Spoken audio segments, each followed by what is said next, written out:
नमस्कार, SB news के सभी दर्शकों का बहुत बहुत स्वागत है। मैं साक्षी निर्माण। आइए शुरुआत करते हैं आज की कुछ खास खबरों से। दिव्य ज्योति जागृति संस्थान के संस्थापक व संचालक गुरुदेव आशुतोष महाराज की विशेष अनुकंपा से Maharana Pratap public school, Nehru hall, GT road निकट सरकारी अस्पताल, बेवर जिला मैनपुरी में श्रीमद् भागवत कथा के द्वितीय दिवस का आयोजन किया गया, जिसमें गुरुदेव की शिष्या साध्वी मेरुदेवा भारती ने आज कथा के द्वितीय दिवस में ध्रुव प्रसंग को भक्तजनों के समक्ष रखते हुए कहा कि ध्रुव को अपनी सौतेली मां सुरुचि के द्वारा एक ठोकर मिली थी और उसी एक ठोकर ने उसे ईश्वर भक्ति की ओर उन्मुख कर दिया था। परंतु आज मनुष्य के जीवन में अनेकों ही ठोकर मिलती हैं, कभी अपनों के द्वारा तो कभी औरों के द्वारा, परंतु वह फिर भी ईश्वर की ओर उन्मुख नहीं होता और इस तरह वह जीवन पर्यंत दुखों को ही भोगता रहता है। और जानते हैं ईश्वर की ओर अपने कदम क्यों नहीं बढ़ा पाता मनुष्य, क्योंकि उसके पूर्व के पाप संस्कार ही उसे आगे नहीं बढ़ने देते। तभी संतों ने कहा, तुलसी पिछले पाप से हरि कथा ना सुआए, जैसे स्वर के ताप से भूख विदा हो जाए, अर्थात जैसे बुखार होने पर स्वादिष्ट व्यंजन भी खाने पर कड़वा लगता है, ठीक इसी तरह ईश्वर की कथा भी मनुष्य को नहीं सुहाती।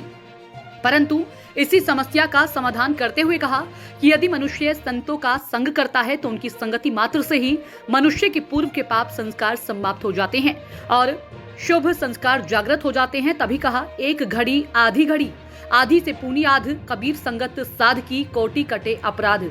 इसलिए भक्तजनों, यदि हम भी अपने जीवन में शाश्वत सुख को पाना चाहते हैं तो हम सभी को संतों की शरणागत होना होगा और उस महान ब्रह्म ज्ञान को प्राप्त करना होगा, जिसे प्राप्त करके ध्रुव के जीवन में सच्चे सुख की प्राप्ति हुई थी। कथा में अनिलेश पाल, श्रीमान वीरेंद्र चौहान एवं विशाल यादव, लिपिक, नेशनल पीजी कॉलेज भी भोगांव, वैनपुरी इत्यादि सभी शामिल रहे। कार्यक्रम का समापन प्रभु की पावन आरती से किया गया। के भीतर अपने विराट रूप को स्थापित किया। प्रभु ने अपना विराट रूप धारण किया और जैसे ही प्रभु ने अपना विराट रूप धारण किया तो मानो आज दुर्योधन प्रभु के उस विराट रूप को देख नहीं पा रहा। प्रभु के आज रोम रोम से प्रकाश झलक रहा है। मानो आज प्रभु की हजारों भुजाएं, प्रभु के हजारों मुख प्रकट हो गए और आज उसी मुख के भीतर जहाँ सारे कौरव आज उसके भीतर में निवास करते जा रहे हैं। आज चारों ओर प्रलय की स्थिति, आज ऐसा भयंकर रूप आज वो दुर्योधन प्रभु के आज रूप में देख रहा था और दुर्योधन प्रभु के इस रूप को सहन नहीं कर पाया कि मानो अपनी आंखों को मसलता हुआ दुर्योधन कभी भूमि पर के सवाल दे रहा है। मानो आज थर-थर कांप रहा दुर्योधन और उसी समय जहाँ दुर्योधन थर-थर कांप रहा था कि कभी पिता माँ द्रोणाचार्य ने प्रार्थना की कि प्रभु अपने रूप को समेट लो, प्रभु आप अपने सौम्य रूप में आ जाइएगा।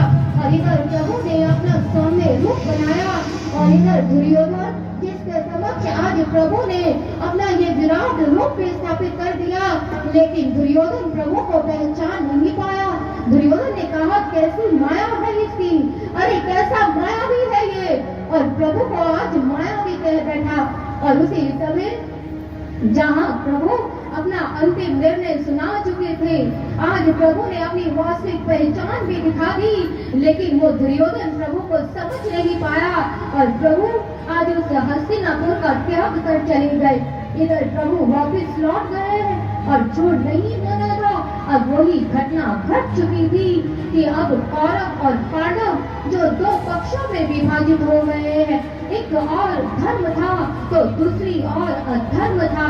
एक और जहाँ समस्त पांडव और उनके संग स्वयं श्री कृष्ण थे, लेकिन वही अधर्म के पक्ष में जहाँ दुर्योधन, दुशासन, कर्ण, शकुनी आज मानो सारे के सारे अधर्मी जो दूसरे पक्ष में आकर खड़े हैं। और यह युद्ध की स्थिति जहाँ तैयार सज हो चुकी थी और जैसे ही आज उस कुरुक्षेत्र की भूमि पर आज सभी अपनी समस्त सेनाओं को लेकर पहुंचे तो इधर भगवान श्री कृष्ण जो अर्जुन के रथ के साथी बन चुके थे और आज स्वयं वो प्रभु अर्जुन के रथ पर आकर विराजमान है। और जैसे ही अर्जुन रथ पर आया, अर्जुन ने कहा, हे नारायण, इस युद्ध के आरंभ होने से पहले मैं आपसे ये विनती करता हूँ प्रभु कि आप मेरे इस रथ को फिलहाल की खबरों में इतना ही। आप देखते रहिए एएसबी न्यूज।